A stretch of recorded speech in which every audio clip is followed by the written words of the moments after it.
ਵਾਹਿਗੁਰੂ जी का खालसा वाहिगुरू जी की फतेह।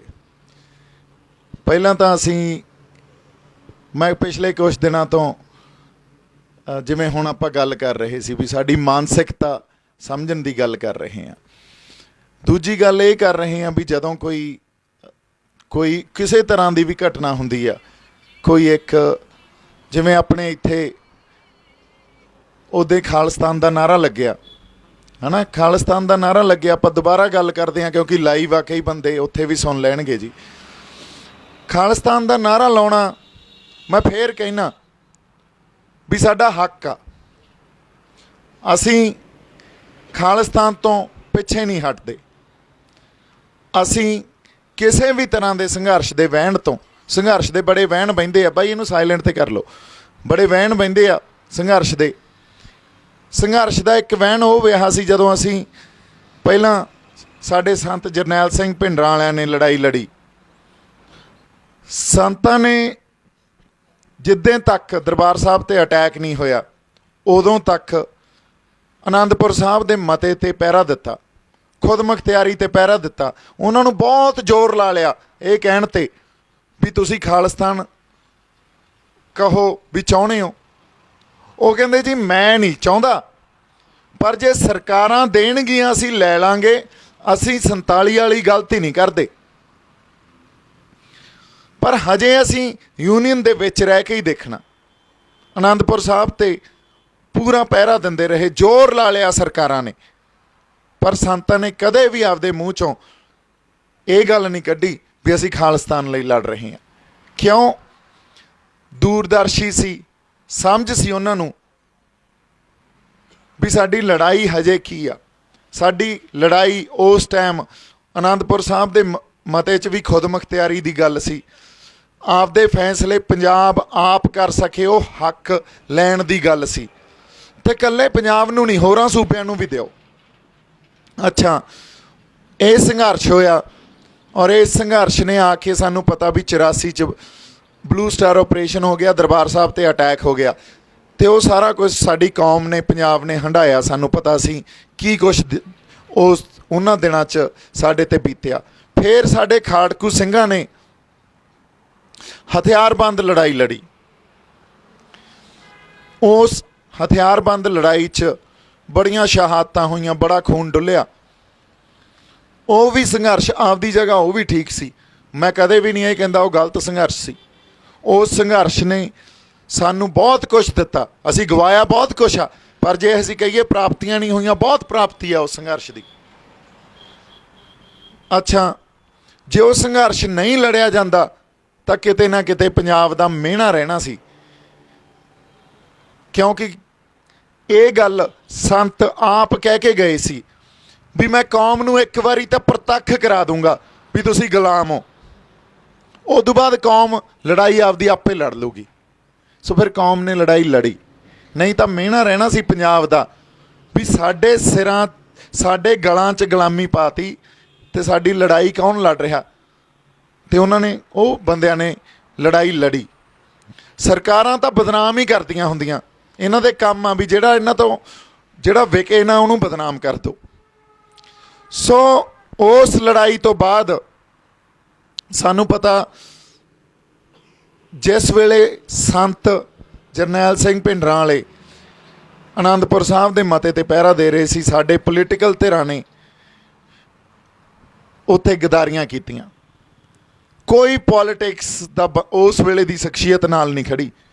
दो संत सी आनंदपुर साहब या धर्म युद्ध मोर्चे च, संत जरनैल सिंह भिंडरां वाले कहनी ते कथनी दे एक पूरे, दूजे संत लौंगोवाल।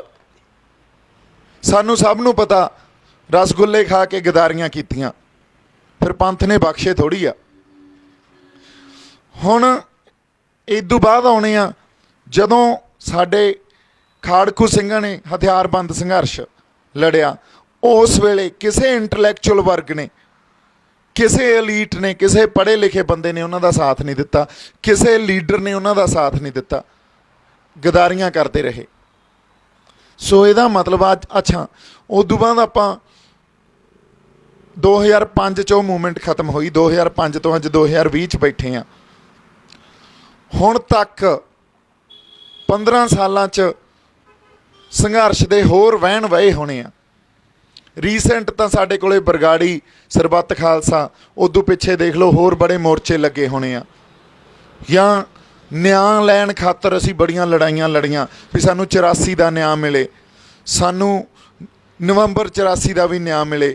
ਉਸ ਤੋਂ ਬਾਅਦ ਖਾਲੜਾ ਸਾਹਿਬ ਵਰਗੀਆਂ ਸ਼ਖਸੀਅਤਾਂ ਸਾਡੇ ਸਾਹਮਣੇ ਆ, ਉਹਨਾਂ ਨੇ ਕੀ ਕੁਛ ਕਰਕੇ ਸਾਡੇ ਸਾਹਮਣੇ ਰੱਖਤਾ, ਪਰ ਕਿਤੇ ਨਿਆਂ ਮਿਲਿਆ? ਅੰਸ਼ਕ ਹੀ ਮਿਲ ਗਿਆ ਹੋਵੇ। ਹਜੇ ਤੱਕ ਸੈਣੀ ਤੋਂ ਉਹਨੂੰ ਕਟਹਿਰੇ 'ਚ ਖੜੇ ਕਰਕੇ ਤੇ ਉਸ ਕੇਸ 'ਚ ਨਿਆਂ ਲੈਣ ਖਾਤਰ ਅਸੀਂ ਲੜ ਰਹੇ ਹਾਂ। ਇਹ ਐਡੀ ਵੱਡੀ ਤਰਾਸਦੀ ਆ ਸਾਡੀ ਕੌਮ ਦੀ। ਇਹ ਤੋਂ ਪਤਾ ਤਾਂ ਇਹ ਲੱਗਦਾ ਵੀ ਅਸੀਂ ਗੁਲਾਮ ਆ। ਗੁਲਾਮਾਂ ਨੂੰ ਨਿਆਂ ਨਹੀਂ ਮਿਲਦੇ ਹੁੰਦੇ, ਗੁਲਾਮਾਂ ਦੀ ਗੱਲ ਨਹੀਂ ਸੁਣੀ ਜਾਂਦੀ, ਗੁਲਾਮਾਂ ਨੂੰ ਹੱਕ ਨਹੀਂ ਮਿਲਦੇ ਹੁੰਦੇ, ਸਾਡੀਆਂ ਮੰਗਾਂ ਨਹੀਂ ਸੁਣੀਆਂ ਜਾਂਦੀਆਂ। ਇਹ ਜਿਵੇਂ ਅਸੀਂ ਦੇਖਦੇ ਹੁੰਦੇ ਸੀ ਨਾ ਨਾਟਕਾਂ 'ਚ, ਵੀ ਇੱਕ ਪਾਸੇ ਗਰੀਬ ਜੀ ਜਨਤਾ ਖੜੀ ਆ ਤੇ ਇੱਕ ਬਾਦਸ਼ਾਹ ਆਉਂਦਾ, ਉਹ ਖੁਸ਼ ਆ ਤੇ ਇੱਕ ਆਪਦੀ ਮਾਲਾ ਲਾ ਕੇ ਸਿੱਟ ਦਿੰਦਾ ਤੇ ਉਹ ਸਾਰੇ ਉਹਨੂੰ ਇਕੱਠੀ ਕਰਨ ਲੱਗ ਜਾਂਦੇ ਆ। ਸਾਡਾ ਉਹ ਹਾਲ ਆ, ਸਾਡੇ ਨਾਲ ਉਹ ਕਰਦੇ ਆ। ਫਿਰ ਅਸੀਂ ਖੁਰਾਤਾਂ ਲੈਣ ਵਾਸਤੇ ਸਾਨੂੰ ਸਾਡੇ ਗੁਰੂਆਂ ਨੇ ਪੈਦਾ ਕੀਤਾ ਜਾਂ ਇੱਕ ਵਿਲੱਖਣਤਾ ਦਿੱਤੀ ਆ ਕਿ ਆਪਦੇ ਹੱਕ ਲੈਣ ਵਾਸਤੇ ਅਸੀਂ ਲੜਦੇ ਹਾਂ। ਅੱਜ ਜਿੱਥੇ ਖੜੇ ਆ ਇਸ ਗੱਲ ਦੀ ਆਪਾਂ ਜਮਾਂ ਹੀ ਇਹ ਗੱਲ ਨੂੰ ਆਪਾਂ ਪ੍ਰਮਾਣ ਨਹੀਂ ਕਰਦੇ ਵੀ ਹਥਿਆਰਬੰਦ ਸੰਘਰਸ਼ ਲੜਿਆ ਜਾਵੇ। ਅੱਜ ਲੜਾਈ ਆ ਵਿਚਾਰਾਂ ਦੀ, ਅੱਜ ਲੜਾਈ ਆ ਆਈਡੀਓਲੋਜੀ ਦੀ, ਕਿਉਂਕਿ ਸਾਨੂੰ ਵੀ ਆਈਡੀਓਲੋਜੀ ਨਾਲ ਹੀ ਕੱਟ ਰਹੇ ਆ, ਉਹ ਆਈਡੀਓਲੋਜੀ ਨਾਲ ਖ਼ਤਮ ਕਰ ਰਹੇ ਆ। ਹਿੰਦੂਤਵਾਦੀ ਆਈਡੀਓਲੋਜੀ ਆ ਅਤੇ ਆਈਡੀਓਲੋਜੀ ਨਾਲ ਆਈਡੀਓਲੋਜੀ ਲੜਦੀ ਹੁੰਦੀ ਆ। ਅੱਜ ਅਸੀਂ ਦਰਬਾਰ ਸਾਹਿਬ ਨੂੰ ਇਹ ਕਹਿੰਦੇ ਨਾ ਭੁੱਲ ਜਾਓ, ਅੱਗੇ ਵਧੋ। ਕਿਵੇਂ ਭੁੱਲ ਜਾਈਏ? ਕਿਵੇਂ ਨਵੰਬਰ 84 ਨੂੰ ਭੁੱਲ ਜਾਈਏ? ਕਿਵੇਂ ਖਾੜਕੂ ਸੰਘਰਸ਼ ਜਿਹੜਾ ਇੰਨਾ ਖੂਨ ਡੁੱਲਿਆ, ਸ਼ਹਾਦਤਾਂ ਦਿੱਤੀਆਂ, ਉਹਨੂੰ ਭੁੱਲ ਜਾਈਏ? ਪਰ ਉਹ ਸਾਨੂੰ ਚਿੰਨ੍ਹ ਆ ਸਾਡੇ, ਜਿਹਦੇ ਤੋਂ ਸਾਨੂੰ ਪ੍ਰੇਰਨਾ ਮਿਲਦੀ ਆ, ਜਿਹਦੇ ਤੋਂ ਅਸੀਂ ਸਿੱਖਦੇ ਹਾਂ ਵੀ ਇਸ ਸੰਘਰਸ਼ ਨੂੰ, ਅਗਲੇ ਆਉਣ ਵਾਲੇ ਸੰਘਰਸ਼ ਨੂੰ ਕਿਵੇਂ ਲੜਨਾ, ਕਿੱਥੇ ਜਿਹੜੀ ਖਤਾ ਖਾਧੀ ਆ, ਅਸੀਂ ਗਲਤੀਆਂ ਕੀਤੀਆਂ, ਉਹਨੂੰ ਕਿਵੇਂ ਅਸੀਂ ਅੱਗੇ ਨਾ ਕਰੀਏ, ਉਸ ਗੱਲ 'ਤੇ ਆਈਏ। ਅੱਜ ਸ਼ਾਂਤਮਈ ਸੰਘਰਸ਼ ਲੜਿਆ ਜਾ ਰਿਹਾ, ਪੰਜਾਬ ਦੀ ਹੋਂਦ ਦਾ ਸੰਘਰਸ਼ ਲੜਿਆ ਜਾ ਰਿਹਾ। ਜੇ ਕਿਸਾਨ ਯੂਨੀਅਨ ਇਹ ਕਹਿ ਰਹੀਆਂ ਵੀ ਇਹ ਇਕੱਲਾ ਕਿਸਾਨੀ ਦਾ ਅੰਦੋਲਨ ਆ, ਤੇ ਮੈਂ ਇੱਕ ਵਾਰੀ ਫੇਰ ਕਹਿਦਾ, ਇਕੱਲਾ ਕਿਸਾਨੀ ਦਾ ਅੰਦੋਲਨ ਨਹੀਂ ਆ। ਇਕੱਲਾ ਵਾਰ ਕਿਸਾਨੀ 'ਤੇ ਨਹੀਂ ਹੋਇਆ, ਵਾਰ ਪੰਜਾਬ ਦੀ ਹੋਂਦ 'ਤੇ ਹੋਇਆ, ਸਾਡੀ ਮਾਂ ਬੋਲੀ 'ਤੇ ਹੋਇਆ, ਸਾਡੇ ਫਲਸਫੇ 'ਤੇ ਹੋਇਆ, ਸਾਡੇ ਇਤਿਹਾਸ 'ਤੇ ਹੋਇਆ। ਇਹ ਗੱਲ ਮੈਂ ਵਾਰ-ਵਾਰ ਦੁਹਰਾ ਰਿਹਾ। ਸਾਡੀ ਵਿਲੱਖਣਤਾ 'ਤੇ ਹੋਇਆ। ਬਾਕੀ ਕਿਉਂ ਨਹੀਂ ਸੂਬੇ ਖੜੇ ਹੋ ਰਹੇ? ਤੁਸੀਂ ਸੋਚੀਏ ਇਹ ਗੱਲ। ਆ 250 ਜਥੇਬੰਦੀਆਂ ਨਾਲ ਕਿਸਾਨਾਂ ਦੀ ਮੀਟਿੰਗ ਸੀ। ਲਿਟਰਲੀ ਉਹਨਾਂ ਨੂੰ ਰਿਕੁਐਸਟ ਕਰਕੇ ਆਏ ਆ ਵੀ ਸਾਡੇ ਨਾਲ ਤੁਰੋ। ਉਹ ਸਰਕਾਰਾਂ ਨਾਲ ਲੜਨ ਨੂੰ ਤਿਆਰ ਹੀ ਨਹੀਂ, ਕਿਉਂਕਿ ਉਹ ਸਿਰਫ ਆਰਥਿਕ ਤੌਰ 'ਤੇ ਇਸ ਬਿੱਲ ਨੂੰ ਸਮਝ ਰਹੇ ਆ। ਸਾਡੇ ਲਈ ਇਹਦਾ ਮਤਲਬ ਇਕੱਲਾ ਆਰਥਿਕ ਨਹੀਂ ਆ, ਵਿਚਾਰਧਾਰਕ ਮਤਲਬ ਵੀ ਆ। ਉਸੇ ਗੱਲ 'ਤੇ ਫੇਰ ਆ ਜਾਂਦੇ ਹਾਂ ਅਸੀਂ। ਜਦੋਂ ਆਪਣੇ ਖਾਲਿਸਤਾਨ ਵਾਲਾ ਨਾਅਰਾ ਲੱਗਿਆ, ਉਦੋਂ ਤੱਕ ਹਰ ਮੋਰਚੇ 'ਚੋਂ ਇਹ ਗੱਲ ਬੋਲੀ ਜਾ ਰਹੀ ਸੀ, ਪੰਜਾਬ ਆਪਦੀ ਹੋਂਦ ਦੀ ਲੜਾਈ ਲੜ ਰਿਹਾ। ਅੱਜ ਪਤਾ ਕੀ ਗੱਲ ਕਰ ਰਹੇ ਆ ਇਹ? ਅੱਜ ਵਾਪਸ ਉਸੇ ਗੱਲ 'ਤੇ ਆ ਗਏ ਵੀ ਕਿਸਾਨੀ ਦਾ ਅੰਦੋਲਨ ਆ। ਦੇਖਿਓ, ਅਸੀਂ ਤਾਂ ਪਹਿਲਾਂ ਹੀ ਕਿਹਾ ਸੀ ਸ਼ੰਭੂ ਵਾਲੇ ਤਾਰਪੀਡੋ ਕਰ ਰਹੇ ਆ। ਮੈਂ ਅੱਜ ਇਸ ਗੱਲ 'ਤੇ ਆ ਗਿਆ ਕਿ ਕਹਿੰਦੇ ਆ ਦੀਪ ਸਿੱਧੂ ਦਾ ਨੈਰੇਟਿਵ ਕੀ ਆ? ਦੀਪ ਸਿੱਧੂ ਦਾ ਨੈਰੇਟਿਵ ਇਹ ਆ ਵੀ ਅਸੀਂ ਗੁਲਾਮੀ ਗਲੋਂ ਲਾਉਣੀ ਆ। ਹੁਣ ਕਿਸੇ ਹਿਸਾਬ 'ਚ ਵੀ ਲੜਨਾ ਪੈ ਜੇ ਸਾਨੂੰ, ਅਸੀਂ ਆਪਦੀ ਧਿਰ ਵੀ ਖੜੀ ਕਰਾਂਗੇ, ਅਸੀਂ ਰਾਜਸੀ ਸੰਘਰਸ਼ ਵੀ ਲੜਾਂਗੇ। ਪੰਜਾਬ ਕੋਲੇ ਨਿਰੋਲ ਪੰਜਾਬ ਦੀ ਸਿਆਸਤ ਵੀ ਹੋਊਗੀ। ਪੰਜਾਬ ਸਮਾਜਿਕ ਤੌਰ 'ਤੇ ਵੀ ਲੜਾਈ ਲੜੂਗਾ, ਵਿਚਾਰਧਾਰਕ ਤੌਰ 'ਤੇ ਵੀ ਲੜਾਈ ਲੜੂਗਾ। ਜਿੱਥੇ ਵੀ ਖਤਮ ਹੋਈ ਫਿਰ ਹੋਰ ਸਾਰੇ ਸੰਘਰਸ਼ਾਂ ਵਾਸਤੇ ਵੀ ਅਸੀਂ ਤਿਆਰ ਹਾਂ, ਜੇ ਸਾਨੂੰ ਧੱਕ ਦਿੱਤਾ ਗਿਆ ਤਾਂ। ਪਰ ਹਜੇ ਜਿੱਥੇ ਅਸੀਂ ਖੜੇ ਹਾਂ, ਹਜੇ ਸਾਡਾ ਸੰਘਰਸ਼ ਜਾਂ ਸਾਡੇ ਸੰਘਰਸ਼ ਦੀ ਸੇਧ ਆ ਜਿਹੜੀ ਉਹ ਸ਼ਾਂਤਮਈ ਆ, ਔਰ ਉਹ ਉਨੀ ਹੀ ਸ਼ਾਂਤਮਈ ਆ ਜਿੰਨੀ ਸ਼ਾਂਤਮਈ ਸੰਘਰਸ਼ ਜਾਂ ਜਿੰਨੀ ਸ਼ਾਂਤਮਈ ਸ਼ਹੀਦੀ ਸ਼੍ਰੀ ਗੁਰੂ ਅਰਜਨ ਦੇਵ ਸਾਹਿਬ ਨੇ ਦਿੱਤੀ ਸੀ, ਪੰਜਵੇਂ ਪਾਤਸ਼ਾਹ ਨੇ, ਜਿਨ੍ਹਾਂ ਨੂੰ ਆਪਾਂ ਸ਼ਹੀਦਾਂ ਦੇ ਸਰਤਾਜ ਕਹਿੰਦੇ ਆ, ਸਾਡੀ ਸੇਧ ਅੱਜ ਜਿਹੜੀ ਸੰਘਰਸ਼ ਦੀ ਆ ਉਹ ਉਸ ਸ਼ਹੀਦੀ ਤੋਂ ਆ। ਓਨਾ ਸ਼ਾਂਤਮਈ ਸੰਘਰਸ਼ ਲੜ ਰਹੇ ਹਾਂ ਅਸੀਂ। ਹੁਣ ਆ ਜਾਂਦੇ ਆਪਾਂ ਖਾਲਿਸਤਾਨ ਦੇ ਨਾਅਰੇ ਤੇ। ਖਾਲਿਸਤਾਨ ਦਾ ਮੈਂ ਇੱਕ ਵਾਰੀ ਫੇਰ ਕਹਿਣਾ, ਲੈ ਨਾਅਰਾ ਲਾ ਦਿੰਦੇ ਆ ਖਾਲਿਸਤਾਨ ਜਿੰਦਾਬਾਦ। ਇਹ ਕੋਈ ਗੁਨਾਹ ਥੋੜੀ ਹੋ ਗਿਆ, ਮੈਂ ਕਹਿੰਦਾ ਲਾਈਏ। ਪਰ ਜਿਹੜੀ ਥਾਂ ਤੇ ਆਪਾਂ ਖੜੇ ਆ ਨਾ ਅੱਜ, ਜਿੱਥੇ ਆਪਾਂ ਅੱਜ ਸੰਘਰਸ਼ ਲੜ ਰਹੇ ਹਾਂ, ਜੇ ਇਹਨੂੰ ਕਿਸੇ ਹੋਰ ਪਾਸੇ ਵੱਲ ਲੈ ਕੇ ਜਾਣਾ, ਧੱਕਣਾ, ਇੱਕ ਕਾਰਨਰ 'ਚ ਅਸੀਂ ਆਪਦੇ ਆਪ ਨੂੰ ਲੈ ਕੇ ਜਾਣਾ, ਤਾਂ ਇਹ ਨਾਅਰੇ ਲਾਉਣ ਲੱਗ ਜਾਂਦੇ ਆ। ਪਰ ਜੇ ਅਸੀਂ ਆਪਦੇ ਨਾਲ ਹੋਰ ਵਰਗਾਂ ਨੂੰ ਵੀ ਤੋਰਨਾ, ਉਹਨਾਂ ਸਾਰੇ ਬੰਦਿਆਂ ਨੂੰ ਤੋਰਨਾ ਜਿਨ੍ਹਾਂ ਦੀ ਮਾਨਸਿਕਤਾ 'ਚ ਡਰ ਬਿਠਾ ਦਿੱਤਾ ਗਿਆ, ਜਿਨ੍ਹਾਂ ਦੀ ਮਾਨਸਿਕਤਾ ਉਹ ਆਪਦੇ ਕਿਰਦਾਰਾਂ ਤੋਂ ਪਾਸੇ ਹੋਏ ਫਿਰਦੇ ਆ। ਕਿਰਦਾਰ ਕੀ ਸੀ? ਨਿਰਭਉ ਤੇ ਨਿਰਵੈਰ। ਮੈਨੂੰ ਇੱਕ ਬੰਦਾ ਦਿਖਾ ਦਿਓ ਪੰਜਾਬ 'ਚ ਜਿਹੜਾ ਨਿਰਭਉ ਹੋਵੇ ਤੇ ਨਿਰਵੈਰ ਹੋਵੇ। ਜੇ ਨਿਰਵੈਰ ਹੁੰਦੇ ਤਾਂ ਜਿਹੜੀ ਗੱਲ ਇੱਥੇ ਹੋਈ ਸੀ, ਮੈਂ ਤਾਂ ਕਿਸੇ ਨੂੰ ਨਹੀਂ ਰੋਕਿਆ ਖਾਲਿਸਤਾਨ ਦਾ ਨਾਅਰਾ ਲਾਉਣ ਤੋਂ, ਪਰ ਕਿਸੇ ਹੋਰ ਬੰਦੇ ਨੇ ਰਿਐਕਸ਼ਨ ਕਰਤਾ। ਤੇ ਜੇ ਨਿਰਵੈਰ ਹੁੰਦੇ ਫਿਰ ਵੈਰ ਨਹੀਂ ਕੱਢਣਾ ਸੀ, ਫਿਰ ਉਹਨਾਂ ਨੇ ਸੰਵਾਦ ਕਰਨਾ ਸੀ, ਉਹਨਾਂ ਨੇ ਗੱਲਾਂ ਪੁੱਛਣੀਆਂ ਸੀ, ਫਿਰ ਮਨਮੱਤ ਨਹੀਂ ਹੋਣੀ ਸੀ, ਗੁਰਮੱਤ ਹੋਣੀ ਸੀ। ਗੁਰਮੱਤ 'ਚ ਤਾਂ ਸੰਵਾਦ ਹੁੰਦਾ, ਗੁਰਮੱਤ 'ਚ ਤੋਮਤਾਂ ਨਹੀਂ ਲੱਗਦੀਆਂ ਹੁੰਦੀਆਂ। ਤੋਮਤਾਂ ਤਾਂ ਮਨਮੱਤ ਲਾਉਂਦੀ ਆ। ਫਿਰ ਮੇਰੇ ਤੋਂ ਸਵਾਲ ਕਰਦੇ, ਬਾਈ ਆਹ ਕੀ ਗੱਲ, ਤੁਸੀਂ ਤਾਂ ਸਰਕਾਰਾਂ ਤੇ ਤੁਹਾਡੇ 'ਚ ਫਰਕ ਕੀ ਰਹਿ ਗਿਆ? ਜਿਵੇਂ ਸਰਕਾਰਾਂ ਬਿਹੇਵ ਕਰਦੀਆਂ ਉਵੇਂ ਤੁਸੀਂ ਬਿਹੇਵ ਕਰੀ ਜਾਂਦੇ ਹੋ, ਫਿਰ ਤਾਂ ਕੋਈ ਫਰਕ ਹੀ ਨਹੀਂ ਰਹਿ ਗਿਆ ਤੁਹਾਡੇ ਤੇ ਸਰਕਾਰਾਂ 'ਚ। ਔਰ ਗੱਲ ਕੀ ਆ, ਹੁਣ ਸਾਨੂੰ ਆ ਖੜੇ ਆ ਸਾਹਮਣੇ ਆਪਣੇ ਇੰਸਪੈਕਟਰ ਸਾਹਿਬ, CID ਵਾਸਤੇ ਖੜੇ ਆ ਜਾਂ ਵੈਸੇ ਅਮਨ ਅਮਾਨ ਬਣਾਉਣ ਵਾਸਤੇ ਖੜੇ ਆ। ਸਾਡੇ ਤੋਂ ਕੀ CID ਲੈ ਲੈਣਗੇ? ਜੋ ਅੰਦਰ ਆ ਉਹੀ ਬਾਹਰ ਆ। ਹੁਣ ਇੱਕ ਯੂਨੀਅਨ ਆਫ ਇੰਡੀਆ, ਇਹ ਦੇਸ਼ ਆ ਜਿਹੜਾ ਯੂਨੀਅਨ ਆਫ ਇੰਡੀਆ, ਇੱਥੇ ਬਹੁਤ ਕੌਮੀਅਤ ਵਸਦੀ ਆ, ਵੱਖ-ਵੱਖ ਤਰ੍ਹਾਂ ਦੀ ਕੌਮੀਅਤ ਨੇ ਮਿਲ ਕੇ ਜਿਹਦੇ 'ਚ ਇੱਕ ਦੇਸ਼ ਸਿਰਜਿਆ ਹੋਇਆ, ਉਹ ਯੂਨੀਅਨ 'ਚ। ਜਦੋਂ ਉਸ ਯੂਨੀਅਨ 'ਚ ਤੁਸੀਂ ਕਿਸੇ ਨੂੰ ਇੰਨਾ ਤੰਗ ਕਰ ਦੋਗੇ, ਉਹਨਾਂ ਤੇ ਜ਼ਬਰ ਜ਼ੁਲਮ ਕਰੋਗੇ, ਉਹਨਾਂ ਦੇ ਹੱਕ ਨਹੀਂ ਦਿਓਗੇ, ਉਹਨਾਂ ਨੂੰ ਪਹਿਲੇ ਦਰਜੇ ਦਾ ਸਿਟੀਜ਼ਨ ਹੋਣ ਦਾ ਅਹਿਸਾਸ ਨਹੀਂ ਰਹੂਗਾ। ਦੇਖੋ ਕਿਸੇ ਦੇਸ਼ ਨਾਲ ਬੰਦਾ ਕਦੋਂ ਜੁੜਿਆ ਹੁੰਦਾ, ਇੱਕ ਸੈਂਸ ਆਫ ਬਿਲੋਂਗਿੰਗ ਹੁੰਦੀ ਹੈ ਅੰਦਰ।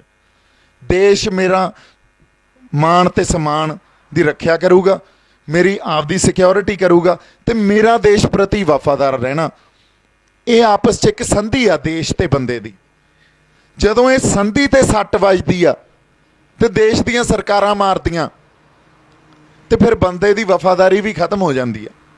ਬੰਦਾ ਕਹਿੰਦਾ ਮੈਂ ਤੁਹਾਡੇ ਲਈ ਵਫਾਦਾਰੀ ਕਿਉਂ ਰਿਹਾ, ਤੁਸੀਂ ਤਾਂ ਮੇਰੀ ਜਿਹੜੀ ਉਹ ਸਿਕਿਉਰਿਟੀ ਤੇ ਮਾਣ ਸਨਮਾਨ ਤੇ ਸੱਟ ਮਾਰੀ ਆ, ਮੈਨੂੰ ਤੁਸੀਂ ਆਪਦੇ ਨਾਗਰਿਕ ਹੋਣ ਦਾ ਅਹਿਸਾਸ ਹੀ ਨਹੀਂ ਕਰਾ ਰਹੇ ਹੋ, ਮੇਰੇ ਤੋਂ ਮੇਰੇ ਹੱਕ ਖੋ ਰਹੇ ਹੋ।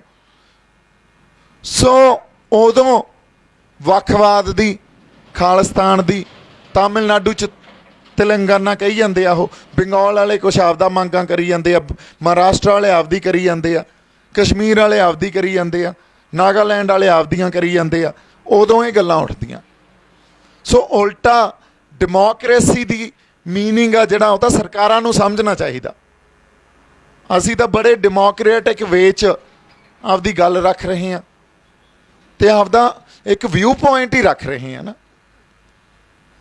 ਔਰ ਵਿਊ ਪੁਆਇੰਟ ਰੱਖਣਾ, ਜੇ ਵਿਊ ਪੁਆਇੰਟ ਰੱਖਣ ਤੇ ਹੀ ਅਸੀਂ ਡਰਨ ਲੱਗ ਜਾਈਏ, ਆਪਦੀ ਗੱਲ ਹੀ ਨਾ ਕਰ ਸਕੀਏ, ਫਿਰ ਤਾਂ ਮੈਨੂੰ ਲੱਗਦਾ ਕਿਹੜੀ ਡੈਮੋਕ੍ਰੇਸੀ ਦੀ ਗੱਲ ਕਰਦੇ ਹਾਂ, ਕਿਹੜੇ ਫੰਡਾਮੈਂਟਲ ਰਾਈਟਸ ਦੀ ਗੱਲ ਕਰਦੇ ਹਾਂ।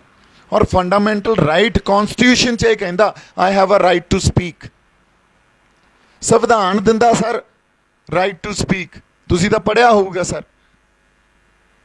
ਸੋ ਜੇ ਸੰਵਿਧਾਨ 'ਚ ਸਾਡੇ ਕੋਲੇ ਰਾਈਟ ਆ ਬੋਲਣ ਦਾ, ਤੇ ਸਾਡੇ ਬੋਲਣ ਤੋਂ ਗੁਨਾਹ ਹੋਣਾ ਤੇ ਉਹਦੇ ਬਣਾ ਤੇ ਕਿਸੇ ਨੂੰ ਜੇਲ੍ਹ 'ਚ ਧੱਕ ਦਿੱਤਾ ਜਾਣਾ, ਫਿਰ ਇਦੋਂ ਵੱਡਾ ਇਹ ਤੁਸੀਂ ਬੰਦ ਕਰਤਾ।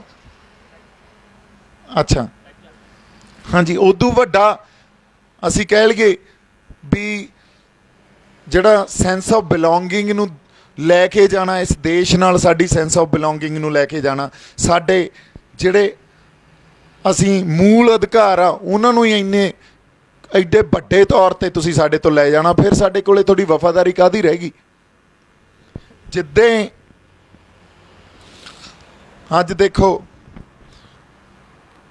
ਅੱਜ ਅਸੀਂ ਜਿਹੜੇ ਦਿਨ ਤੇ ਬੈਠੇ ਆ, ਇਹ ਉਹ ਦਿਨ ਆ ਜਿੱਦਾਂ ਇੰਦਰਾ ਗਾਂਧੀ ਨੂੰ ਗੋਲੀਆਂ ਮਾਰੀਆਂ ਸੀ ਸਤਵੰਤ ਤੇ ਬੇਅੰਤ ਨੇ। ਹੁਣ ਪੂਰੀ ਗੱਲ ਨੂੰ ਸਮਝਦੇ ਆ, ਵਰਤਾਰਾ ਕੀ ਸੀ। ਇੱਕ ਉਸ ਵੇਲੇ ਦੀ ਸਰਕਾਰ ਨੇ, ਜਿਹਨੇ ਸਾਡੀ ਜਾਨ ਮਾਲ ਦੀ ਰੱਖਿਆ ਕਰਨੀ ਸੀ, ਸਾਡੀ ਕੌਮੀਅਤ ਦੀ ਰੱਖਿਆ ਕਰਨੀ ਸੀ, ਸਾਡੇ ਲਈ ਇੱਕ ਸਾਰਥਕ ਸਮਾਜ ਸਿਰਜਣਾ ਸੀ ਜਿਹਦੇ 'ਚ ਸਾਨੂੰ ਵਿਤਕਰਾ ਨਾ ਮਹਿਸੂਸ ਹੋਵੇ, ਅਸੀਂ ਫਸਟ ਗ੍ਰੇਡ ਸਿਟੀਜ਼ਨ, ਪਹਿਲੇ ਦਰਜੇ ਦੇ ਸ਼ਹਿਰੀ ਆਪਦੇ ਆਪ ਨੂੰ ਮਹਿਸੂਸ ਕਰ ਸਕੀਏ। ਇਹ ਸਭ ਕੁਝ ਤਾਂ ਕੀ ਕਰਨਾ ਸੀ, ਸਾਡੇ ਉਸ ਪਵਿੱਤਰ ਜਗ੍ਹਾ ਤੇ ਜਿੱਥੋਂ ਸਾਨੂੰ ਜਿਹੜਾ ਸਾਡੀ ਆਤਮਿਕ ਸੋਮਾ ਜਿੱਥੋਂ ਮਿਲਦਾ ਉਹਦਾ ਪ੍ਰਤੀਕ ਆ, ਉੱਥੇ ਹਮਲਾ ਕਰਤਾ। ਕੱਲਾ ਹਮਲਾ ਹੀ ਨਹੀਂ ਕੀਤਾ, ਜਿਹੜੀ ਸੰਗਤ ਵੀ ਆਈ ਹੋਈ ਸੀ ਉੱਥੇ ਉਹਨਾਂ ਨੂੰ ਵੀ ਬਾਹਰ ਨਹੀਂ ਨਿਕਲਣ ਦਿੱਤਾ, ਉਹਨਾਂ ਨੂੰ ਵੀ ਵਿੱਚ ਮਾਰੇ। ਉਹ ਫੌਜ ਚੜ੍ਹ ਕੇ ਆ ਗਈ, ਅਥਰੂ ਗੈਸ ਦੇ ਗੋਲੇ, ਟੈਂਕ, ਮਸ਼ੀਨ ਗੰਨਾਂ, ਈਵਨ ਹੈਲੀਕਾਪਟਰ ਖੜਾ ਕੇ ਉੱਥੋਂ ਫਾਇਰਿੰਗ ਹੋ ਰਹੀ ਆ। ਸੋ ਤੁਸੀਂ ਆਪਾਂ ਸੋਚ ਸਕਦੇ ਹਾਂ ਵੀ ਉੱਥੇ ਐਡੀ ਵੱਡੀ ਸਾਜ਼ਿਸ਼ ਅਧੀਨ ਤੁਸੀਂ ਆ ਕੇ ਹਮਲਾ ਕਰਦੇ ਹੋ, ਉਹਦੇ ਪਿੱਛੇ ਵਿਚਾਰਧਾਰਾ ਕੀ ਪਈ ਆ। ਵਿਚਾਰਧਾਰਾ ਇਹ ਪਈ ਆ ਵੀ ਇਹਨਾਂ ਨੂੰ ਜੜੋਂ ਪੱਟੋ। ਜਦੋਂ ਜੜੋਂ ਪੱਟੋ ਦੀ ਗੱਲ ਆ, ਅੱਛਾ ਇਹ ਗੱਲ ਅਬਦਾਲੀ ਨੇ ਸਮਝ ਲਈ ਸੀ ਵੀ ਇਸ ਕੌਮ ਨੂੰ ਚਿੰਨ੍ਹ ਨਾ ਦਿਓ। ਜਦੋਂ ਇਹਨਾਂ ਨੂੰ ਚਿੰਨ੍ਹ ਜਾਂ ਸਿੰਬਲ ਦੇ ਤੇ, ਇਹਨਾਂ 'ਚ ਸੋਵਰਨਿਟੀ ਆ ਜਿਹੜੀ ਉਹ ਐਡੀ ਸਟਰੋਂਗ ਆ, ਇਹਨਾਂ ਨੇ ਫੇਰ ਉੱਠ ਖੜਨਾ। ਅੱਛਾ, ਔਰ ਇਹ ਗੱਲ ਅੰਗਰੇਜ਼ਾਂ ਨੇ ਵੀ ਸਮਝ ਲਈ ਸੀ। ਅੰਗਰੇਜ਼ ਹਿੰਦੁਸਤਾਨ 'ਚ ਹਰ ਧਰਮ ਨੂੰ ਉਹਨਾਂ ਦੇ ਅਨੁਸਾਰ ਚਲਾਉਣ ਦੀ ਖੁੱਲ੍ਹ ਸੀ, ਇਕੱਲੇ ਸਿੱਖ ਧਰਮ ਨੂੰ ਨਹੀਂ ਸੀ। ਸਾਡੇ ਤੇ ਪੂਰੀ ਨਿਗਾਹ ਹੁੰਦੀ ਸੀ, ਮਹਾਨਤਾਂ ਦੇ ਥਰੂ ਸਾਡੇ ਸਿੱਖ ਧਰਮ ਨੂੰ ਕੰਟਰੋਲ ਕਰਕੇ ਰੱਖਿਆ ਹੋਇਆ ਸੀ। ਤਾਂ ਹੀ ਤਾਂ ਉਸ ਵੇਲੇ ਗੁਰਦੁਆਰਾ ਸੁਧਾਰ ਲਹਿਰ ਚੱਲੀ, ਮੋਰਚੇ ਲੱਗੇ, ਹੈ ਨਾ। ਸੋ ਨਨਕਾਣਾ ਸਾਹਿਬ ਜਿਹੜਾ ਸਾਕਾ ਹੋਇਆ, ਹਾਂ ਬਾਬਾ ਦਿੱਤ ਸਿੰਘ ਜੀ। ਸੋ ਇਹ ਗੱਲ ਇਹਨਾਂ ਦੇ ਸਮਝ 'ਚ ਨਹੀਂ ਆਈ। ਇਹ ਅੱਜ ਸਾਨੂੰ ਕਿਉਂ ਕਹਿੰਦੇ ਆ ਭੁੱਲ ਜਾਓ 84 ਨੂੰ, ਕਿਉਂਕਿ ਇਹਨਾਂ ਨੂੰ ਪਤਾ, ਇਹਨਾਂ ਨੇ ਚਿੰਨ੍ਹ ਦੇਤਾ ਇੱਕ ਬਹੁਤ ਵੱਡਾ। ਨਵੰਬਰ 84 ਬਹੁਤ ਵੱਡਾ ਚਿੰਨ੍ਹ ਦੇਤਾ। ਵਾਰ-ਵਾਰ ਜਦੋਂ ਸਾਡੇ ਤੇ ਜ਼ੁਲਮ ਜ਼ਬਰ ਹੋਊਗਾ, ਸਾਡੇ ਅੰਦਰ ਉੱਠਦੀ ਰਹੂਗੀ ਗੱਲ, ਪਰ ਉੱਥੋਂ ਸਿੱਖਣ ਦੀ ਜ਼ਰੂਰਤ ਆ। ਅਸੀਂ ਸਿੱਖਿਆ ਕੀ ਆ? ਅਸੀਂ ਖਤਾ ਕਿੱਥੇ ਖਾਧੀ? ਅਸੀਂ ਸਿੱਖਿਆ ਹੀ ਨਹੀਂ ਕਦੇ। ਉਹਨਾਂ ਵਰਤਾਰਿਆਂ ਤੋਂ ਸਿੱਖ ਕੇ ਤਾਂ ਚੱਲੇ ਹੀ ਨਹੀਂ। ਕਿਉਂ ਨਹੀਂ? ਜੇ ਸਿੱਖਿਆ ਹੁੰਦਾ ਫਿਰ ਤੁਹਾਨੂੰ ਲੱਗਦਾ ਵੀ ਇੰਨੀਆਂ ਜਥੇਬੰਦੀਆਂ ਹੋਣੀਆਂ ਸੀ, ਇੰਨੇ ਵਿਚਾਰ ਹੋਣੇ ਸੀ? ਕੋਈ ਗੁਰਮਤ ਵਾਲੀ ਤਾਂ ਗੱਲ ਹੀ ਨਹੀਂ ਕਰਦਾ। ਪਹਿਲਾਂ ਬੰਦੇ ਇਕੱਠੇ ਹੋ ਜਾਂਦੇ ਆ, ਇੱਕ ਜਥੇਬੰਦੀ ਬਣਾ ਲੈਂਦੇ ਆ, ਵਿਚਾਰਾਂ ਤੇ ਬਾਅਦ 'ਚ ਬੈਠਦੇ ਆ। ਵਿਚਾਰਾਂ ਤੇ ਪਹਿਲਾਂ ਬਹਿਣਾ ਚਾਹੀਦਾ, ਫਿਰ ਜਥੇਬੰਦੀ ਬਣਨੀ ਚਾਹੀਦੀ ਆ। ਅਸੀਂ ਤਾਂ ਉਲਟਾ ਚੱਲਣ ਲੱਗ ਗਏ। ਕਦੇ ਉਹ ਚਿੰਨ੍ਹਾਂ ਤੋਂ ਤਾਂ ਕੁਛ ਸਿੱਖਿਆ ਹੀ ਨਹੀਂ ਅਸੀਂ। ਵਾਪਸ ਗੱਲ ਅਸੀਂ ਆ ਰਹੇ ਹਾਂ ਉਸ ਗੱਲ ਤੇ। ਹੁਣ ਜਿਹੜੀ ਆਪਾਂ ਗੱਲ ਕਰ ਰਹੇ ਸੀ, ਖਾਲਿਸਤਾਨ ਦਾ ਨਾਅਰਾ ਲੱਗਿਆ, ਜਿਵੇਂ ਰਿਐਕਟ ਹੋਇਆ, ਜਿਵੇਂ ਤੌਹਮਤਾਂ ਲੱਗੀਆਂ, ਲਾਹਨਤਾਂ ਪਾਈਆਂ ਗਈਆਂ ਵੀ ਤੁਹਾਡੇ ਤੇ ਸਰਕਾਰ 'ਚ ਫਰਕ ਕੀ ਰਹਿ ਗਿਆ। ਮੈਂ ਤਾਂ ਆਪ ਮੰਨਦਾ, ਮੈਂ ਤਾਂ ਆਪ ਇਸ ਗੱਲ ਤੇ ਹੈਰਾਨ ਹਾਂ ਵੀ ਇਸ ਮੰਚ ਤੇ ਜਿਹੜੀ ਆਪਾਂ ਗੱਲ ਕਰ ਰਹੇ ਹਾਂ, ਫਿਰ ਉਹ ਤਾਂ ਦਿਖਾਵਾ ਲੱਗਣ ਲੱਗ ਜੂਗੀ। ਸਰਕਾਰ ਵੀ ਐਂ ਕਰਦੀ ਆ ਤੇ ਆਪਾਂ ਵੀ ਉਵੇਂ ਹੀ ਕਰ ਰਹੇ ਹਾਂ, ਫਿਰ ਫਰਕ ਕੀ ਰਹਿ ਗਿਆ? ਪਰ ਇਸ ਗੱਲ ਤੇ ਤਾਂ ਵਿਚਾਰ ਹੋਣੀ ਚਾਹੀਦੀ ਸੀ ਨਾ। ਇਹ ਗੱਲ ਨੂੰ, ਇਹ ਵਰਤਾਰੇ ਨੂੰ ਸਮਝਣਾ ਚਾਹੀਦਾ ਸੀ ਨਾ। ਹੋਇਆ ਕਿਉਂ? ਅਸੀਂ ਤਾਂ ਫੇਰ ਨਿਖੜ ਕੇ ਬਹਿ ਗਏ, ਇੱਕ ਦੂਜੇ ਦੀਆਂ ਲੱਤਾਂ ਖਿੱਚਣ ਲੱਗ ਗਏ। ਸੋ ਮੈਨੂੰ ਐਂ ਲੱਗਦਾ ਸਾਡੇ ਅੰਦਰ ਨਾ ਇੱਕ ਦੂਜੇ ਦੇ ਵਿਚਾਰਾਂ ਨੂੰ ਸਮਝਣ ਦੀ ਜਾਂ ਉਹ ਮਾਨਸਿਕਤਾ ਅੱਜ ਮੈਂ ਕੁਝ ਕਹਿਣ ਲੱਗ ਜਾਂਦਾ, ਮੈਂ ਐਂ ਕਹਿੰਦਾ ਵੀ ਆਹ ਸਾਰੇ ਬੰਦੇ ਮੇਰੀਆਂ ਗੱਲਾਂ ਮੰਨਣ, ਜਿਹੜਾ ਨਹੀਂ ਮੰਨਦਾ ਉਹ ਵਿਰੋਧੀ ਹੋ ਗਿਆ ਮੇਰਾ। ਇਸ ਲੈਵਲ ਤੱਕ ਪਹੁੰਚ ਜਾਂਦੇ ਆ। ਅੱਛਾ, ਜਿਹੜਾ ਨਹੀਂ ਮੰਨਦਾ ਉਹਨੇ ਜੇ ਆਪਦੀ ਗੱਲ ਕਹੀ ਤੇ ਜੇ ਇਹ ਮਾਨਸਿਕਤਾ ਹੋਊ, ਉਹਨੂੰ ਵਿਰੋਧੀ ਮੰਨ ਕੇ ਮੇਰੇ 'ਚ ਤਲਖੀ ਆਉਣੀ ਸੁਭਾਵਿਕ ਆ, ਮੇਰੇ 'ਚ ਕਠੋਰਤਾ ਆਉਣੀ, ਮੇਰੀ ਭਾਸ਼ਾ ਤੇ ਕੰਟਰੋਲ ਨਹੀਂ ਰਹਿਣਾ, ਇਹ ਵੀ ਗੱਲ ਸੁਭਾਵਿਕ ਆ। ਸੋ ਇਹ ਜਿਹੜੀ ਮਾਨਸਿਕਤਾ ਮੈਂ ਪਿਛਲੇ 4-5 ਦਿਨਾਂ 'ਚ ਸਮਝੀ ਹੈ ਨਾ, ਸਾਨੂੰ ਆਪਦੇ ਕਿਰਦਾਰਾਂ ਤੇ ਵੀ ਕੰਮ ਕਰਨਾ ਪਊਗਾ। ਸਾਡੇ ਸਮਾਜਿਕ ਬਣਤਰ ਤੇ, ਹਾਂਜੀ, ਸਾਨੂੰ ਸਾਡੇ ਕਿਰਦਾਰਾਂ ਤੇ, ਸਮਾਜਿਕ ਬਣਤਰ ਤੇ, ਸਾਡੀ ਸਿਆਸਤ ਤੇ ਅਸੀਂ ਤਾਂ ਬਹੁਤ ਜ਼ਿਆਦਾ ਉਹਨਾਂ ਅਮਲਾਂ ਤੋਂ ਦੂਰ ਚਲੇ ਗਏ ਹਾਂ ਜਿੱਥੇ ਗੁਰੂਆਂ ਨੇ ਸਾਨੂੰ ਲਾਇਆ ਸੀ। ਸਾਨੂੰ ਇਹ ਸਾਰੀਆਂ ਚੀਜ਼ਾਂ ਤੇ ਡੈਫੀਨੇਟਲੀ ਕੰਮ ਕਰਨਾ ਪਊਗਾ। ਨਿਰਾਸ਼ ਤਾਂ ਮੇਰੇ 'ਚ ਤਾਂ ਨਹੀਂ ਆਈ, ਜਮਾਂ ਹੀ ਨਹੀਂ ਆਈ ਵੀ ਕੋਈ ਨਹੀਂ, ਖੜੇ ਆ, ਕਿਉਂਕਿ ਸੱਚ ਦੀ ਬਹੁਤ ਵੱਡੀ ਪਾਵਰ ਹੁੰਦੀ ਆ। ਉਹਨੇ ਨਿੱਤਰ ਕੇ ਸਾਹਮਣੇ ਆਉਣਾ ਹੀ ਹੁੰਦਾ, ਜਿਹੜਾ ਮਰਜ਼ੀ ਜਿੰਨਾ ਮਰਜ਼ੀ ਸਾਜ਼ਿਸ਼ ਘੜ ਲੇ, ਜਿੰਨੀ ਮਰਜ਼ੀ ਕੋਈ ਜ਼ੋਰ ਲਾ ਲੇ, ਪਰ ਨਾਲ ਦੀ ਨਾਲ ਸਪਸ਼ਟਤਾ ਮੇਰੇ 'ਚ ਇਹ ਗੱਲ ਆ ਗਈ। ਇੱਕ ਤਾਂ ਜਿਹੜੇ ਪੁੱਛਦੇ ਸੀ ਵੀ ਦੀਪ ਸਿੱਧੂ ਦਾ ਨੈਰੇਟਿਵ ਕੀ ਆ, ਮੈਂ ਤੁਹਾਨੂੰ ਜਿਵੇਂ ਕਿਹਾ, ਨੈਰੇਟਿਵ ਸਾਡੀ ਗੁਲਾਮੀ ਗਲੋਂ ਲਾਉਣਾ। ਉਹ ਗੁਲਾਮੀ ਨੂੰ ਹੁਣ ਅਸੀਂ ਖੁਦ ਮੁਖਤਿਆਰੀ ਤੋਂ ਗਲੋਂ ਲਾ ਦਈਏ ਜਾਂ ਆਜ਼ਾਦੀ ਦੇ ਨਾਲ ਲਾ ਦਈਏ, ਲਾਵਾਂਗੇ। ਕਿੱਥੇ ਜਾ ਕੇ ਖੜਾਂਗੇ ਦੇਖਾਂਗੇ, ਇਹਦਾ ਸਮਾਂ ਦੱਸੂ ਕਿੱਥੇ ਖੜਾਂਗੇ ਜਾ ਕੇ, ਹੈ ਨਾ। ਉਹ ਸਪਸ਼ਟਤਾ ਤਾਂ ਮੇਰੇ ਅੰਦਰ ਹੈਗੀ ਆ। ਨਾਲ ਦੀ ਨਾਲ ਸਪਸ਼ਟਤਾ ਇਹ ਵੀ ਆ ਵੀ ਕਿਸਾਨ ਜਥੇਬੰਦੀਆਂ ਦੇ ਇਸ ਘੋਲ 'ਚ, ਕਿਸਾਨ ਜਥੇਬੰਦੀਆਂ ਜਿੱਥੇ ਆ ਕੇ ਖੜ ਗਈਆਂ, ਉਹਨਾਂ ਨੂੰ ਸਮਝ ਨਹੀਂ ਲੱਗ ਰਹੀ ਅੱਗੇ ਕਰੀਏ ਕੀ, ਕਿਉਂਕਿ ਲੜਾਈ ਬਣ ਗਈ ਆ ਪੋਲੀਟੀਕਲ, ਔਰ ਪੋਲੀਟੀਕਲ ਲੜਾਈ ਲੜਨੀ ਹੁੰਦੀ ਆ ਕਿਸੇ ਰਾਜਸੀ ਧਿਰ ਨੇ। ਰਾਜਸੀ ਧਿਰ ਉਹਨਾਂ ਕੋਲੇ ਹੈ ਨਹੀਂ। ਜਿਹੜਾ ਅੱਜ ਤੋਂ ਮਹੀਨਾ ਪਹਿਲਾਂ ਗੱਲ ਕਰਨੀ ਚਾਹੀਦੀ ਸੀ, ਹੁਣ ਜਾ ਕੇ 250 ਜਥੇਬੰਦੀਆਂ ਨਾਲ ਬੈਠੇ ਆ। ਉਹ ਜਥੇਬੰਦੀਆਂ ਵਾਲੇ ਕਹਿ ਰਹੇ ਆ ਅਸੀਂ ਤਾਂ ਜਿਵੇਂ ਤੁਸੀਂ ਲੜ ਰਹੇ ਹੋ ਉਵੇਂ ਲੜ ਹੀ ਨਹੀਂ ਰਹੇ ਸਕਦੇ। ਉੱਡੀ ਵੱਡੀ ਤਾਂ ਗੱਲ ਹੀ ਹੈ ਨਹੀਂ, ਕਿਉਂਕਿ ਉਹਨਾਂ ਨੂੰ ਆਰਥਿਕ ਮਸਲਾ ਲੱਗ ਰਿਹਾ। ਸਾਡੇ ਵਾਲਿਆਂ ਨੂੰ ਪਤਾ ਵੀ ਸਾਡੀ ਹੋਂਦ 'ਤੇ ਆ ਗਈ ਆ ਗੱਲ, ਸਾਡੀ ਧਰਤੀ ਨਾਲੋਂ ਪੱਟ ਦੇਣਗੇ ਸਾਨੂੰ। ਜੇ ਸਾਨੂੰ ਸਾਡੀ ਧਰਤੀ ਨਾਲੋਂ ਪੱਟਤਾ ਫਿਰ ਸਾਡੇ ਪੱਲੇ ਕੁਛ ਨਹੀਂ ਰਹਿਣਾ। ਸੋ ਇਸ ਕਰਕੇ ਜਦੋਂ ਤੱਕ ਪੰਜਾਬ ਕੋਲੇ ਨਿਰੋਲ ਪੰਜਾਬ ਦੀ ਸਿਆਸਤ ਨਹੀਂ ਹੋਊਗੀ ਨਾ, ਜਿੱਥੇ ਆਪਾਂ 2 ਦਿਨ 3 ਪਹਿਲਾਂ ਖੜੇ ਸੀ, ਉਦੋਂ ਤੱਕ ਪੰਜਾਬ ਦੇ ਮਸਲੇ ਹੱਲ ਨਹੀਂ ਹੋ ਸਕਦੇ। ਸਾਨੂੰ ਸਾਡੀ ਨਿਰੋਲ ਸਿਆਸਤ ਘੜਨੀ ਪੈਣੀ ਆ, ਤੇ ਇੱਕ ਇਹੋ ਜਿਹੀ ਧਿਰ ਘੜਨੀ ਪੈਣੀ ਆ ਜਿਹੜੀ ਸਾਡੀ ਕਿਰਦਾਰਾਂ 'ਤੇ ਕੰਮ ਕਰੇ, ਕਿਉਂਕਿ ਉਹਨਾਂ ਲੋਕਾਂ ਦੇ ਕਿਰਦਾਰਾਂ 'ਤੇ ਕੰਮ ਕਰੇ, ਸਮਾਜ 'ਤੇ ਕੰਮ ਕਰੇ। ਉਹ ਸਮਾਜਿਕ ਧਿਰ ਨੇ ਹੀ ਲੀਡਰ ਪੈਦਾ ਕਰਕੇ ਸਾਨੂੰ ਦੇਣੇ ਆ। ਸੋ ਇਹ ਗੱਲ ਤਾਂ ਮਿਥ ਲਓ ਵੀ ਜਿਹੜੇ ਪੁਰਾਣੇ ਲੀਡਰ ਸੀ, ਜਿਹੜੀਆਂ ਪਾਰਟੀਆਂ ਸੀ, ਜਦੋਂ ਤੱਕ ਅਸੀਂ ਆਪਦੇ ਅੰਦਰ ਇਹ ਗੱਲ ਨਹੀਂ ਹੁਣ ਮਿੱਥਦੇ ਵੀ ਇਹ ਬੰਦਿਆਂ ਨੇ ਸਾਨੂੰ ਕੁਛ ਨਹੀਂ ਦਿੱਤਾ ਤੇ ਆਉਣ ਵਾਲੇ ਟਾਈਮ 'ਚ ਵੀ ਕੁਛ ਨਹੀਂ ਦੇਣਾ, ਸਾਡਾ ਭਲਾ ਨਹੀਂ ਹੋ ਸਕਦਾ। ਨਵੀਂ ਸਿਆਸਤ ਖੜੀ ਕਰੋ। ਇਸ ਕਿਸਾਨੀ ਘੋਲ 'ਚੋਂ ਐਡੀ ਗੱਲ ਸਮਝ ਕੇ ਹੀ ਸਾਡੇ ਸਾਹਮਣੇ ਆ ਜੇ, ਬਹੁਤ ਵੱਡੀ ਸਾਡੀ ਮੈਨੂੰ ਲੱਗਦਾ ਪ੍ਰਾਪਤੀ ਆ। ਜੇ ਸ਼ੰਭੂ ਮੋਰਚਾ ਹੀ ਇਹ ਗੱਲ ਆਪਾਂ ਦੇ ਜਾਈਏ ਵੀ ਨਵੀਂ ਸਿਆਸਤ ਪੰਜਾਬ ਨੂੰ, ਪੰਜਾਬ ਦੀ ਦੇ ਦਈਏ, ਤੇ ਪੰਜਾਬ ਨੂੰ ਉਹ ਸਮਾਜਿਕ ਧਿਰ ਦੇ ਦਈਏ ਜਿਹੜੇ ਪੰਜਾਬ ਦੇ ਲੋਕਾਂ ਤੇ ਕਿਰਦਾਰਾਂ ਤੇ ਕੰਮ ਕਰੇ, ਬਹੁਤ ਵੱਡੀ ਪ੍ਰਾਪਤੀ ਆ।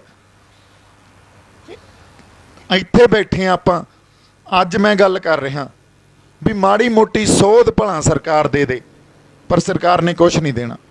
ਇਸ ਕਿਸਾਨੀ ਘੋਲ 'ਚੋਂ ਕੁਛ ਨਹੀਂ ਨਿਕਲਦਾ ਦਿਖ ਰਿਹਾ ਕਿਸਾਨਾਂ ਨੂੰ ਵੀ, ਉਹਨਾਂ ਜਥੇਬੰਦੀਆਂ ਨੂੰ ਵੀ। ਕਿਉਂਕਿ ਨਾਲ ਇੱਕ ਪੋਲੀਟੀਕਲ ਲੜਾਈ ਲੜਨ ਵਾਲੀ, ਸਿਆਸੀ ਲੜਾਈ ਲੜਨ ਵਾਲੀ ਧਿਰ ਹੀ ਹੈ ਨਹੀਂ। ਸਭ ਤੋਂ ਵੱਡੀ ਖਤਾ ਇੱਥੇ ਖਾ ਰਹੇ ਹਾਂ ਅਸੀਂ।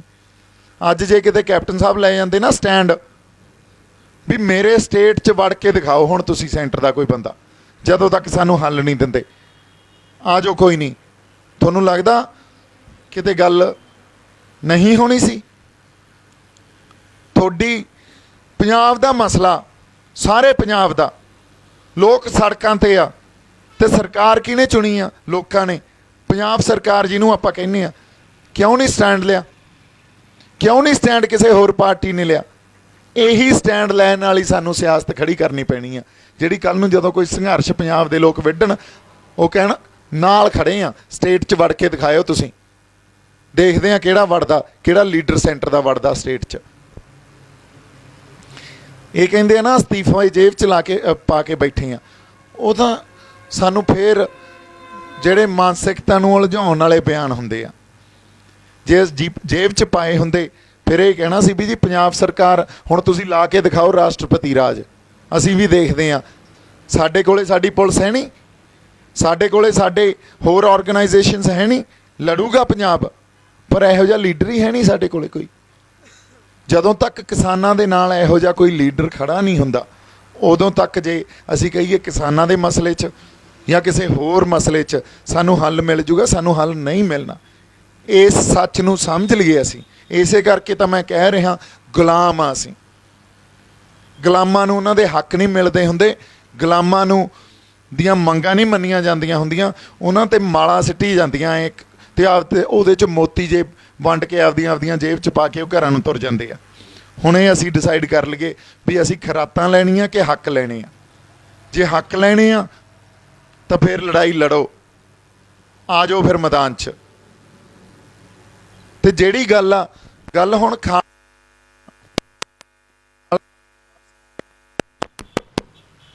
खालिस्तान ते वापस आने आ।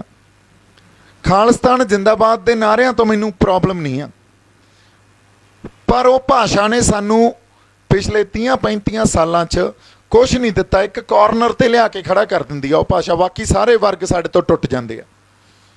साडे हिंदू साडे तो टुट जाते हैं, साडे दलित साडे तो टुट जाते हैं, साडे मुसलमान भी साडे तो टुट जाते हैं। वो कहते ये तो फैनैटिक हो गए, हालांकि वो गल फैनैटिक दी नहीं आ, पर एक मानसिकता बन गई है। इस करके सानू भाषा बदलनी पऊगी, अर्थ चाहे उही रख लीए, सानू नवीं भाषा कढ़नी पऊगी जिहड़ी भाषा हर किसी नू, साडे हर वर्ग नू समझ आवे, साडे हिंदू नू भी समझ आवे, साडे मुसलमान नू भी समझ आवे, साडे होर भी वर्गां नू वो भाषा समझ आवे कि कल्ली आपां सिखां तक ही भाषा रखनी आ।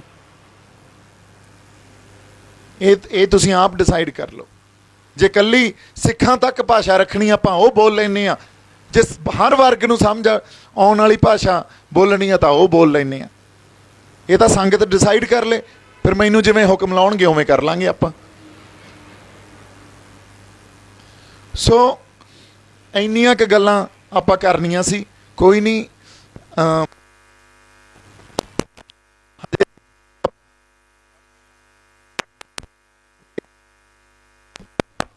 ਹਾਂਜੀ, ਜਿੱਥੇ ਖੜ ਗਏ ਆ ਕੇ ਕਈ ਵਾਰੀ ਚੜਦੇ ਚੜਦੇ ਇੱਕ ਸੈਟਬੈਕ ਜਿਹਾ ਲੱਗਦਾ ਹੁੰਦਾ, ਪਰ ਉਹ ਸੈਟਬੈਕ ਸੁਭਾਵਕ ਹੀ ਹੈ, ਲੱਗਦੇ ਹੀ ਹੁੰਦੇ ਆ, ਕਿਸੇ ਵੀ ਸੰਘਰਸ਼ 'ਚ ਲੱਗਦੇ ਹੀ ਹੁੰਦੇ ਆ। ਹੁਣ ਆਪਾਂ ਤੁਸੀਂ ਅੱਜ ਅੰਮ੍ਰਿਤਸਰ ਦੀ ਸੰਗਤ ਆਈ ਆ, ਕਿਤੋਂ ਹੋਰ ਵੀ ਜਿਹੜੇ ਜੰਡਿਆਲਾ ਗੁਰੂ ਤੋਂ ਆਏ ਆ, ਤੁਸੀਂ ਆਪਦੇ ਉੱਥੇ ਜਾ ਕੇ ਖੜੇ ਕਰੋ ਬੰਦੇ, ਐਟਲੀਸਟ ਬੋਲਣ ਵਾਲੀਆਂ ਰੂਹਾਂ ਤਾਂ ਖੜੀਆਂ ਕਰੋ ਜਿਹੜੇ ਆਵਾਜ਼ ਬੁਲੰਦ ਕਰਨ।